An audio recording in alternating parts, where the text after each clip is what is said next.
Today we're going to check out the Pitaka Aramid Ultra Thin case. This was sent to me by the Pitaka company for review. So I did not purchase this, but I do not get paid for making this video. Now Pitaka's philosophy is stay slim, stay simple. So rather than making a big bulky case like an OtterBox or something like that, what we want to find is a way to protect your phone, keep it looking stylish, and have a very slim profile. And this is something that I hear from customers a lot of the times, that they don't want a big bulky case, although sometimes that is the best way to protect your phone. If you want something nice and slim, you might want to take a look at this. The box has a texture on the outside and some documentation that states it was made of 100% Aramid, which is one of the most durable materials on Earth. It's used on the space shuttle and to make bulletproof vests and tactical armor. I'm not kidding. You can look this up, seriously. So let's open up the box and take a look at the inside. We have some instructions here, and the first thing that stuck out to me is that a product that comes from overseas generally does not have great English, and they did a pretty good job on the translation here, so it's easy enough to read what they're talking about. No major grammatical or spelling errors, which is nice. I'm really impressed by that. Now these ship from Lexington, Kentucky, so obviously they have a distribution center in the US. You don't have to wait weeks and weeks for your package to arrive should you decide to order one of these cases. They include instructions on how to remove the case and how to put it on the phone, which may be a little bit much for most people. It's pretty straightforward, but if you're worried about it, they do show you where to pry it off so that you don't damage the phone or the case in the process. All right, so you'll notice also that their logo is inside the case.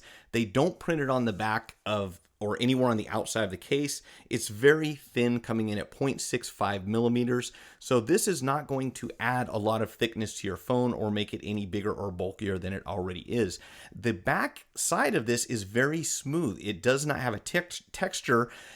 Although I expected it to from the outside of the box. This is a very smooth, silky kind of finish. I don't even know how to describe it other than it's very comfortable to the touch. If you push very hard on here, you can lightly feel some diagonal lines buried inside there, probably because of the way that that pattern was designed. But for the most part, it's pretty smooth and very comfortable to hold. Now I'm going to put this on my iPhone 6 here momentarily and see just how little or how much it affects the size of the phone. And you'll see right here when you snap it on, it does not add hardly anything to the thickness on the phone. So this is going to go into the pocket very easily. It also will stick out just slightly beyond where your camera lens does. And this is something that I like. On the main camera lens on the iPhone 6 and 6S, sapphire or not, these things do get cracked and they do scratch. So with this thickness on the back of the case, you can prevent your lens from making contact with the surface that you set your phone on. With the 6S, the lens seems to be slightly thicker, so the Pitaka case may not prevent it from making contact when you set the phone down.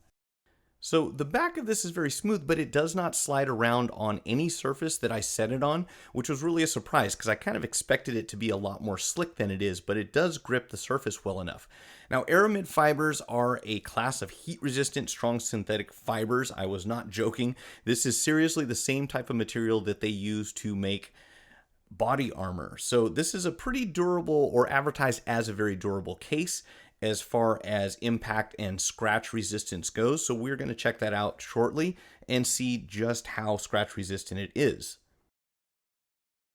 Now the first thing I did was take a razor blade, and I didn't want to use the sharp side because I figured that'd be a little too rough, but I took the other side of the razor blade and put a pretty big gouge here at the top of the case. And the strange thing is that after I continued scratching the surface with a number of different objects, I came back and later on that scratch is gone, which is crazy to me. So to be more realistic, I decided to use keys instead of the razor blade, or in addition to, because not too many people carry razor blades in their pocket. At least I hope you don't. But going over this with a key at a reasonable amount of pressure, enough to leave some visible lines in the back of the case, I went back and I was able to kind of smooth over, and hopefully you can see those lines, but I kind of rubbed my finger over the back of the case and a lot of what you see started to disappear.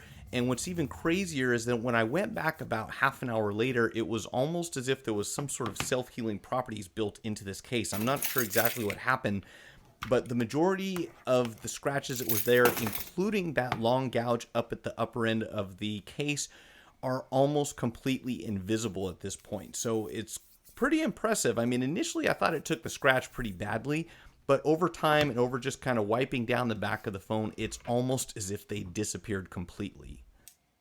I like that they don't print the logo on the outside of the case.